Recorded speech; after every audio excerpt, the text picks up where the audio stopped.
The formation of the Ashtakuni kingdom in 63 was the beginning of feudalistic rule in Armenia. Feudalism in Armenia lasted 3 centuries, and it was divided into 3 periods. In the 1st to 3rd centuries, the Armenian culture was mainly influenced by the Hellenistic culture. Starting from the 4th through the 7th centuries, the Armenian culture flourished due to the ceasefire between the Roman Empire and Sassanid Persia. And finally, in the 8th to the 9th centuries, Armenia was under the rule of the Bedouin Arabs. Armenian culture lived through one of its darkest pages of history during this time period. There was no means for recording musical notes until the 9th century. We have no examples of folk and professional music from the early feudalistic period. During the early feudal period, the romantic folk, dramatic, national, and patriotic genres developed. From the ancient manuscripts, we can conclude that in the royal courts, epical, patriotic, military, romantic, and festive music was performed. It was performed by a group of Gusans who drew most of their music from rural folk music, which has also served as a source for the sacred music. The great Armenian musician Komitas has named the 2 types of music brother and sister.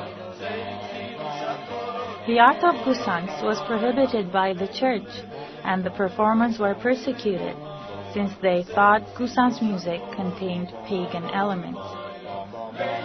The Gusans in turn would ridicule the major figures of the church and the Christian religion. Armenians have always been engaged in wars, defending their homeland. Therefore, the patriotic and nationalistic songs and military music constitute a major part of Armenian music.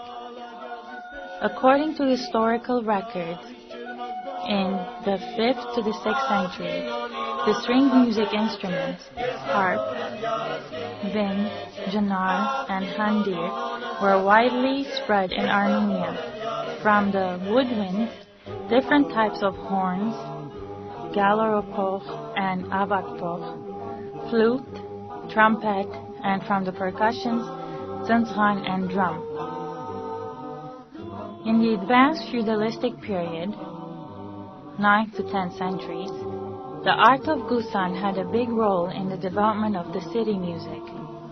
The songs had the usual themes, and sometimes the romance singers stepped into forbidden territories as well. The Armenian lullabies are an important component of folk music. They are also known as Nana, Lurik, Rurik, Ayer, and Hayrut. In these songs, a daughter is like a precious silk for the mother, and son is an example of diligence and strength.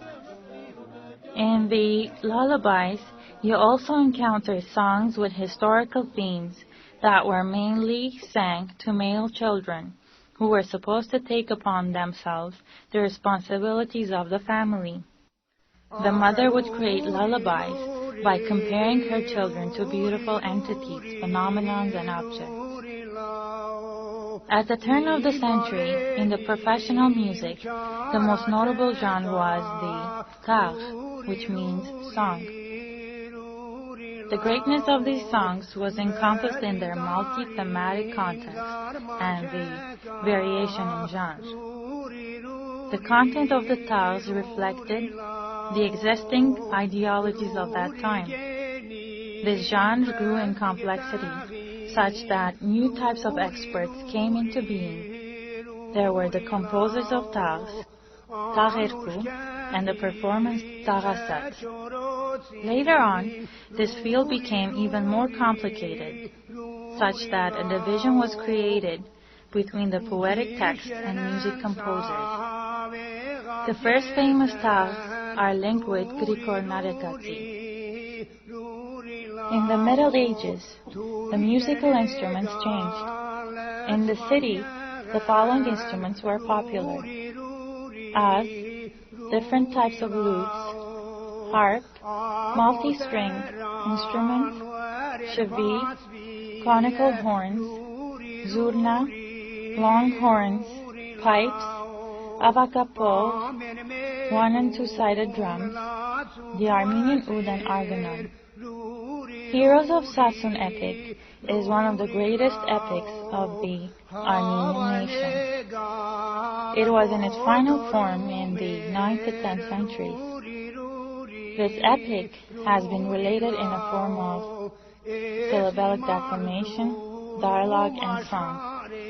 Armenians, being very traditional people, have preserved their rural folk music, historical, lyrical, and ceremonial songs. The Farmish, Lorva Kutanek song, Takbor para wedding song, Karos Khachk epic, and Mokats Mirza songs have kept their vitality until today.